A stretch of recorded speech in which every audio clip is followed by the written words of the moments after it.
afternoon, ladies and gentlemen. My name is Hanwat Hokkan. Today I will present Mercury and the woodcutter.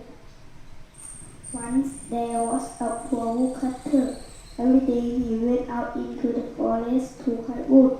He saw the wood he had cut to the villagers, but he very little money for it.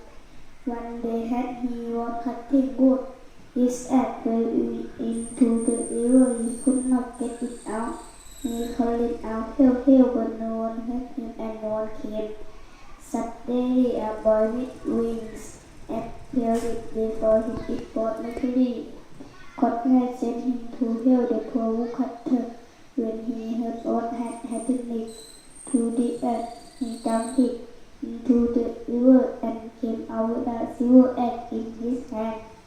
"Is this your axe?" he asked. "No," said the woodcutter. Then Mercury jumped into the river again. This time he took out a golden axe. "Is this your axe?" he asked. "No," said the woodcutter.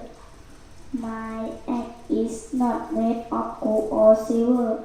It is made of iron."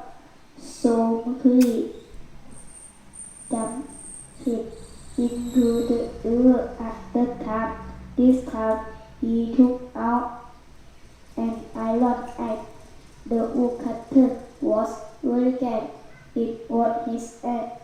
Then Mercury said, "I see you are an honest man.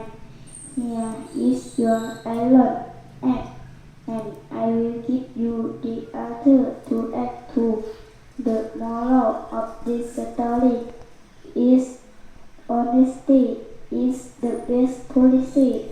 Thank you very much for your attention.